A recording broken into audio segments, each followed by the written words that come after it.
Anthony Hartwig here with another spring sports season preview. We're going into Springfield for the softball program. Head coach Mike Rubosky joining us today. Mike, coach, thank you so much for taking the time to join us today. Thank you for having me. And before we start talking about this year, let's talk about just a recap a little bit of last year, the lessons learned. Obviously, it was your first year as the head coach at Springfield. What do you think you take away from last year? What do the returning players get to take away from last year and recap last year's season? Well, I mean, last year we had some pretty high expectations. So I wouldn't say that we achieved all the goals that we had set ourselves out for. But as a coaching staff, myself and Sierra Maldonado, or I'm sorry, Sierra Brady, we really, we learned. It was a learning experience for us. We don't have a lot of returning girls this year, just like 4 or 5. So, hopefully we can learn from the things that we did not do right and continue doing the things that we did right that, did earn us a lot of success last year. When you talk about your roster this year, like you said, 4 or 5 returning players, and then you have a lot of new girls that are trying to step into that varsity level and try to be a big member of the varsity team. Why don't you take us through the roster and let us meet the team at Springfield? Well, I mean, if I was putting out a starting roster today, a team would be led by 4 of our seniors. Rachel Maltalk is probably, she's one of the best catchers, not just in our division, but in the area.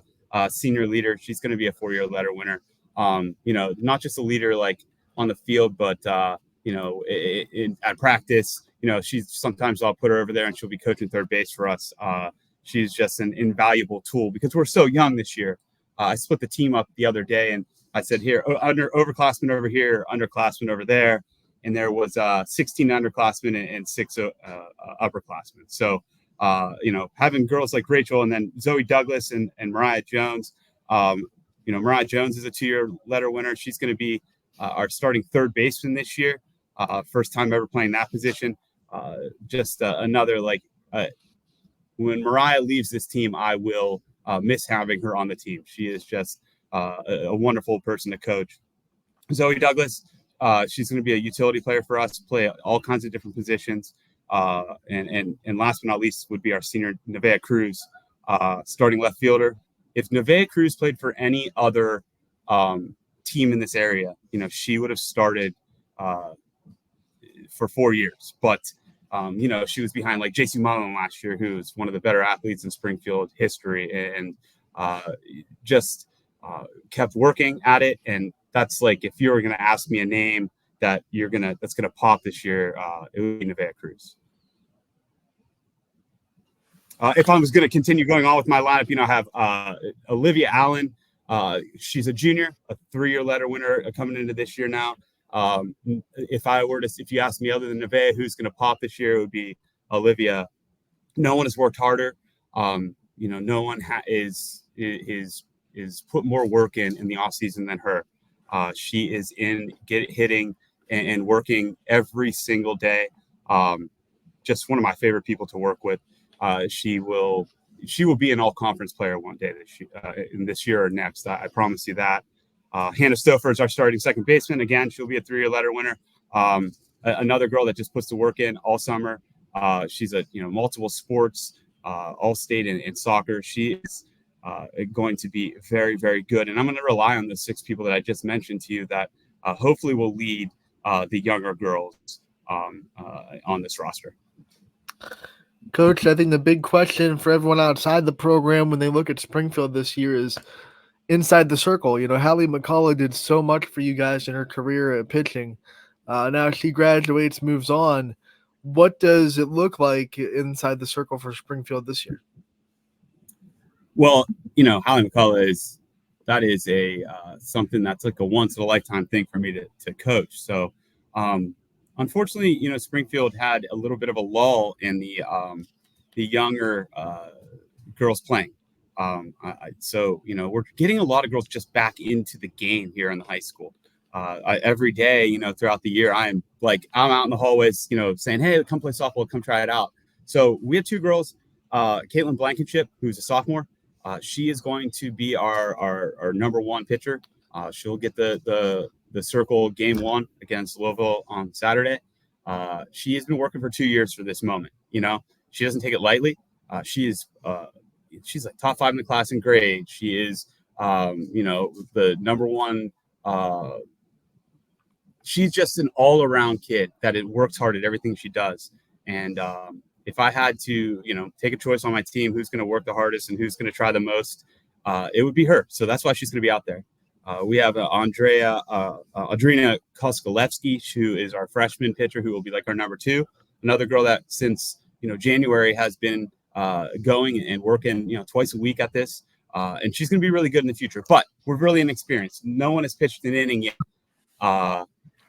in a game. So like I mentioned, Olivia Allen, she's going to give it her best shot in the circle if we ever need her. It's going to be a lot different than it was last year. But I'm not worried about them working their hardest to get things done. So it's going to be a different look, but I'm excited for the future of our pitching staff. Coach, obviously you lost a lot of softball talent to graduation last year, but also leadership. So I'm wondering, now you've been able to work with these girls and spend some time with them and have them in the practices. Who are you starting to see step up as the vocal and the emotional leaders of this team so far? So I already mentioned, Rachel Maltalk, who, again, is like just a blessing to have on the team because she has so much experience and she worked with girls like Holly McCullough and Maddie Lesnick, and she's the leader. And Nevaeh Cruz is the leader. Like she is there every practice, staying over late, and Mariah Jones as well. But the cool thing is, like, we have a sophomore like Gina Romeo, who has never played a varsity game, but has been working for 2 years to this moment.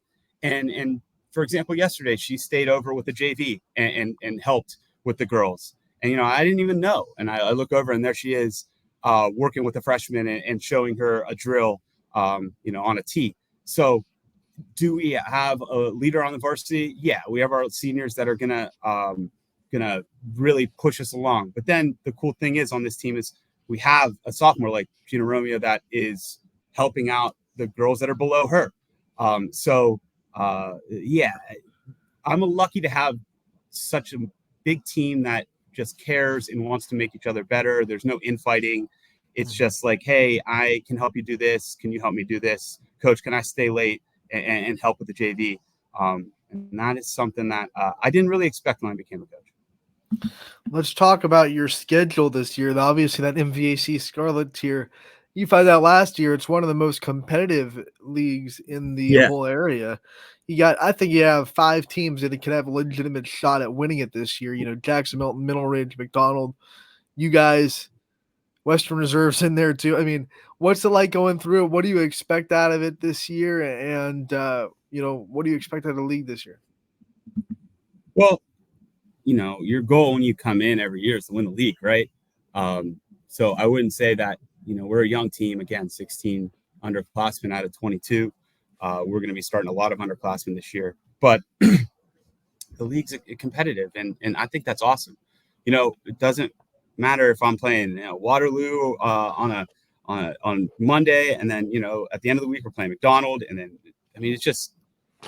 it's a competitive week, it's a competitive league, and that's great because our girls want to compete. We don't want days off. Like they don't want to take 2-3 days off in between games. They want to go play. They want to play a tough team. They want to get better. And that's what this league does to us. We are constantly being, pushed. And that's what we need. When we talk about teams outside the conference that really test you and get you ready for postseason, who are some of those teams that pop up that you're really excited to go up against? I mean, we play. It's not like we don't take a day off. We play Hubbard, we play Columbiana. Just look at the schedule, we play Salem. That's not like those are games that no matter who you are, those are tough games. So I know that Mike Thorpe down at Salem's got a good team, and I know what Hubbard beat us 9-0 last year. Columbiana beat us. They're not going to be games that we are going to just take off. There's no easy games on our schedule. So I look forward to every game. Like, I'm super excited for the season. I don't know if I can be more excited. Truthfully, every game is like we are so pumped up for it. So if you were like, hey, Mike, what do you think of this or this out of conference game or this one? We look at every game like the biggest challenge, and then the next one's even bigger. So we're super excited to play everyone from top to bottom. Coach is like, I don't care if it's 41 degrees outside. We're playing tonight And, if we can. Truthfully, I'm sorry to jump in, but it's 36 degrees right now according to my Alexa, and my outfielders came to me and said, Olivia and Gina and Nevaeh and a freshman, Chris Allen, they came to me and said, hey, Coach, I don't care how cold it is today. We want to go outside. We want to catch fly balls today. And that, a lot of girls would say, can we please go inside? It's freezing out. So that's the kind of core group we have on this team. That's great. Until they've been out for 20 minutes and they're like, you know what? We've caught enough fly balls. Let's. Yeah. You know what? We caught our 20 fly balls for the day. It's freezing. Let's go inside. When you think of your coaching staff, obviously you have a great one, and you've mentioned a couple of them already. I want you to take the time to talk about them and introduce us to them and how much they mean to this program. Well, it's just me and Sierra Brady this year. We are running twos right now, so it's Sierra is great, and I will say this over and over and over again. We have a young team, and we have girls like Gracie Maldonado and Emily Connor, who are freshmen and sophomore, that are going to be everything at some point in their careers. But Sierra is able to work with these girls in a way that you watch from Monday to Saturday, they get better. And, as a coach, that's all you can really ask for. Sierra gets the best effort out of our team. And even though they want to give it, sometimes, I think we had a scrimmage on St. Patrick's Day. I think we were on maybe 14 days straight right now, or 15 days straight. So Sierra getting those young girls like Carissa Allen and JoJo Kulik to want to be there and have fun and play, and she just gets the team to respond. Her level of knowledge of softball is it's beyond mine. So I'm lucky to have her on my team.